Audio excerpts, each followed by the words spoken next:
नमस्कार दोस्तों, भगवान भोलेनाथ की कृपा आप सभी पर सदा यूं ही बनी रहे।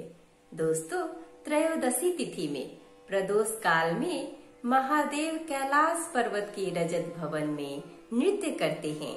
सभी देवी देवतागण उनके गुणों का स्तवन करते हैं।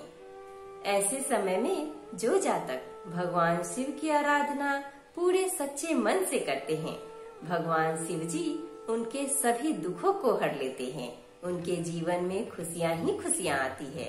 उनकी हर एक मनोकामनाएं पूर्ण होती है।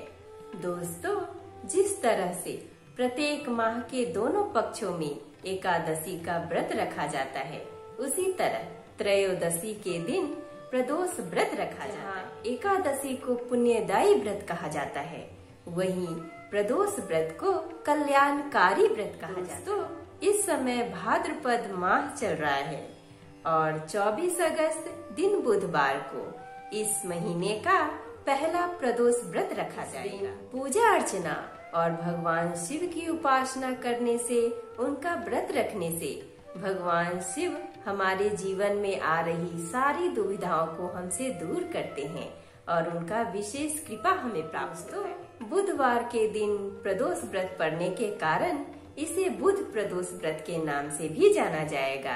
अभी कलयुग चल रहा है और इस कलयुग के समय में भगवान भोलेनाथ को प्रसन्न करने के लिए भगवान भोलेनाथ का यह त्योहार प्रदोष व्रत करने से हमारे जीवन में आ रही सभी विघ्नों को भगवान भोलेनाथ हमसे दूर कर। प्रदोष व्रत के दिन भगवान भोलेनाथ के साथ साथ माता पार्वती की भी पूजा की जाती है। त्रयोदशी तिथि का व्रत सायंकाल यानी कि शाम के समय में किया जाता है, इसलिए इसे प्रदोष व्रत कहते हैं।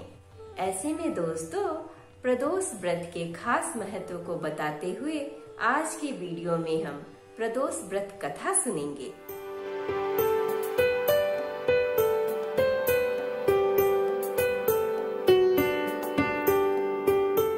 नमस्कार दोस्तों, मैं शिल्पी आप सभी का तहे दिल से स्वागत करती हूँ अपने YouTube चैनल कथा कहानी शिल्पी की जुबानी में।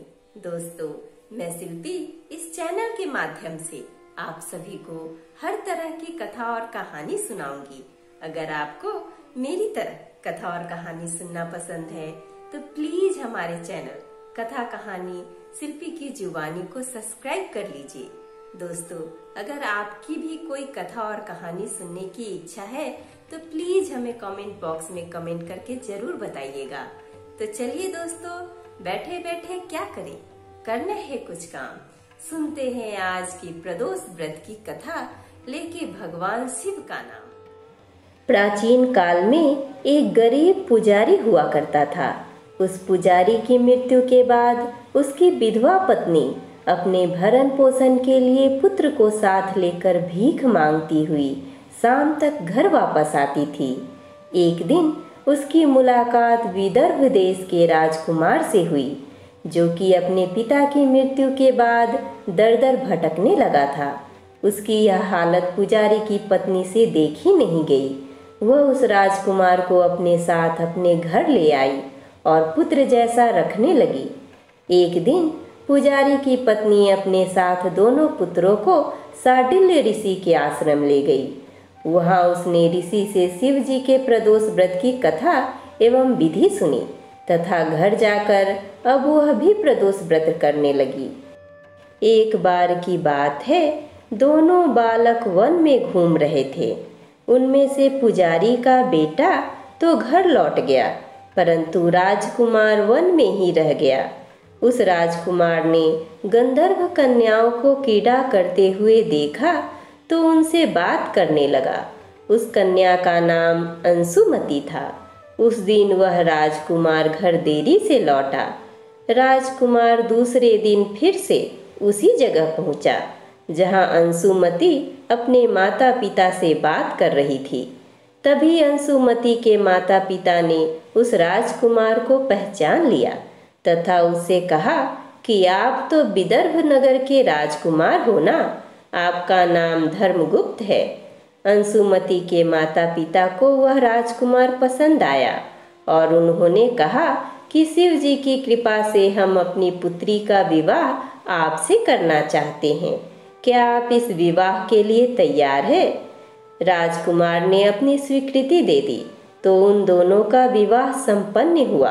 बाद में राजकुमार ने गंधर्व की विशाल सेना के साथ विदर्भ पर हमला किया और घमासान युद्ध कर विजय प्राप्त की तथा पत्नी के साथ राज्य करने लगा। वहाँ उस महल में वह पुजारी की पत्नी और पुत्र को आदर के साथ ले आया तथा साथ रखने लगा। पुजारी की पत्नी तथा पुत्र के सभी दुख व दरिद्रता दूर हो गई और वे सुख से अपना जीवन व्यतीत करने लगे। एक दिन अंशुमति ने राजकुमार से सभी बातों के पीछे का कारण और रहस्य पूछा। तब राजकुमार ने अंशुमति को अपने जीवन की पूरी बात बताई और साथ ही प्रदोष व्रत का महत्व और व्रत से प्राप्त फल से भी अवगत कराया। उसी दिन से प्रदोष व्रत की प्रतिष्ठा व महत्व बढ़ गया तथा मान्यता अनुसार लोग यह व्रत करने लगे। कई जगहों पर अपनी श्रद्धा के अनुसार स्त्री पुरुष दोनों ही यह व्रत करते हैं। इस व्रत को करने से मनुष्य के सभी कष्ट और पाप नष्ट हो जाते हैं एवं मनुष्य को अभीष्टता की प्राप्ति होती है।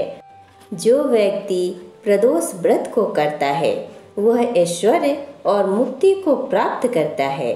आय, कीर्ति, यश, लाभ, पुत्र व पौत्र को प्राप्त कर इसी जन्म में सभी प्रकार के सुखों का भोग कर अंत में मोक्ष को प्राप्त करता है।